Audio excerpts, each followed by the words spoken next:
What's with the weapon? Yo, look at this! Whoa! I can do this. What's with this I just gotta do game? it. The weapon detaches more and more from me.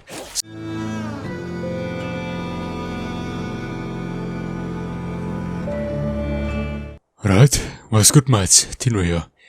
To State of Decay 2. And whenever I start the game and relaunch it, I'm always left in the dark. Oh, okay, these are lamps. I was just about to say what type of second-hand shop or pawn shop trash is that. But unfortunately, sooner or later I will leave this map, as I supposedly already said a couple of times. Yeah, what I wanted to talk about maybe in one of my future videos. You might get less delivery from me in future months, years to come. Like I said in not my last episode, the fourth last episode, so second last episode, however you wanna call it, I guess both is right, that you'll see way more quality over quantity in future weeks and months and years to come, like I said, because I'd like to focus on bigger projects, but less regular walkthroughs or stuff that I'm doing right here, or I did previously with, for example, Silent Hill 2, with Skyrim, with so many other games, Dark Souls 1 and 2 on my channel, but most of them were in another language, not in English, which is something I regret. I wished I started many years before with doing English videos, because I will focus on doing a series that I have a name of, might be called Abridged and Explained, so like an analysis of certain games that are more complicated, like the Metal Gear Solid series or Silent Hill, because the main thing why I'm about to do less videos or provide you less videos is, thank you for that, is I'll be getting back to boxing, because it helped me a lot with my stress, my anger management. Come on, BS, straight BS game.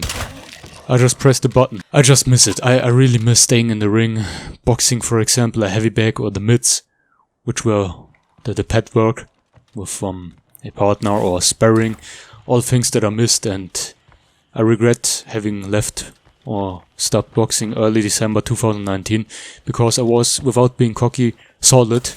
In a few years I had all the knowledge. I watched videos every day, not of training videos or something, but more fights, analyzing fights of one of my favorite fighters, Errol Spence Jr. or Terence Crawford, both great fighters.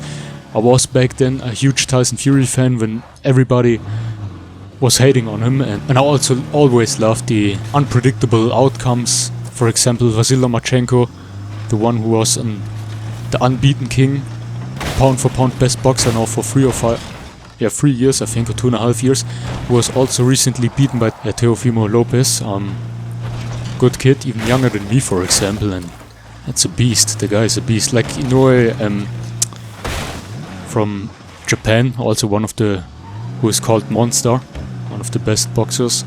I really miss it. And then I saw a footage of me, one of my last videos I recorded back then of me boxing, and just saw a beast that was almost perfecting technique. I'm pretty fast in punching, and I always loved throwing punches. I mean, it may sound a little bit like a problem child or like a difficult child to raise, but I wasn't hard to raise, but I was someone who loved throwing punches back in kindergarten, back in elementary school, and that's no joke.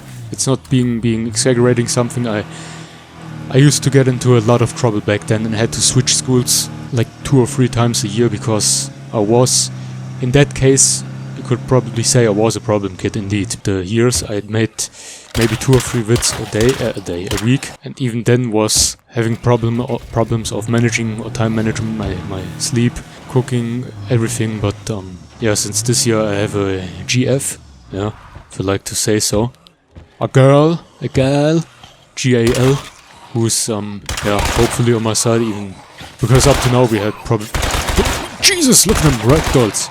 So I hope to have and experience constant support from her, because even though during my boxing phase I went through a lot of problems, injuries, and then linked to that, and in combinations with that, depressions, constant critiquing and self-hatred because I was never satisfied with my goals, not the goals, achievements and my skills.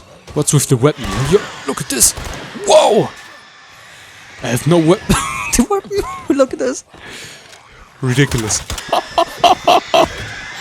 Now I'm back in a good mood. Because overall, most sports, if you take them really serious and you find friends throughout the sport and working hand in hand with ours, and sport can be super emotional, like extremely emotional. Especially, for example, if you lose not a champion, yeah, well, especially a championship, but your bouts in boxing. Fortunately, I never lost. Back then I was undefeated. I wouldn't say every fight was a win, because we had some draws. I had some draws, to be specifically. And what's with this game? The weapon detaches more and more from me. I never found a sport that I loved so much and was so... My whole mind was cooled down. I was full of ambitions for achieving something better and getting better and working hours and hours on my skills. And one day I almost ruined my body, my health, because I was doing it like hardcore, like 3.5, 4, sometimes even 5 hours a day. And nonetheless, looking back to it, it gave me a lot of discipline.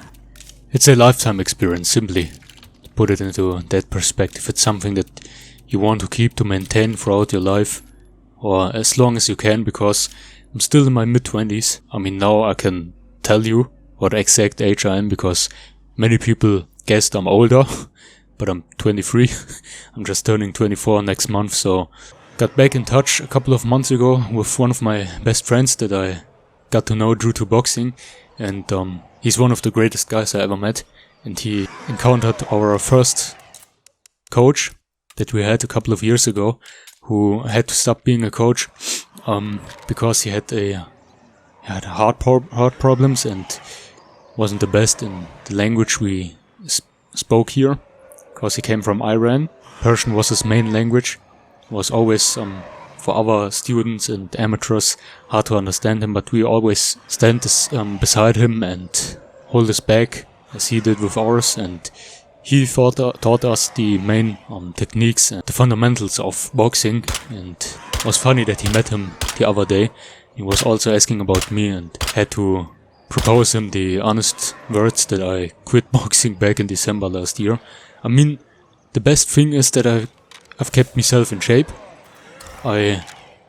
Maybe from January to April I did pretty much no cardio at all, but then I started running on some occasions. Then I started hiking up the mountains, and that's something I will still pursue, but right now it's about to be winter time and I can't afford all the equipment that you need to go on icy mountains or snowy terrain, and even then it's more riskful and dangerous and life-threatening to hike up a mountain than staying in a boxing ring. I mean, both is linked to a death risk, but nonetheless it's something that's more dangerous, and one misplaced step, an announcement that after this video I have to take off a couple of days, maybe 1 or 2 weeks. And to Krypton HD, Alphonse, by the way, I still got time for you on Wednesday, so nothing will interfere our co-op session, don't worry. And maybe I will still be able to provide you 1 or 2 vids, or maybe even 3 vids, I don't know, throughout the end of the week. I write my a test, a small exam. On Friday I visit my old gym, my old boxing buddies. Saturday is full day, the whole day dedicated to my GF, my girlfriend. And then Sunday friends again, and then the whole cycle repeats again, Monday to Friday. Uni work, training whenever I got time, and has also some work here on YouTube, but I love doing and editing videos, so it's more considered a hobby. So thanks a lot for tuning in. Like I said before, stay healthy, have a great day, have a great time. Don't drink alcohol, it's terrible for you. I haven't touched a single drop of alcohol for at least 4 years, so sober, clean, best shape, cocky as hell, dump in my head, but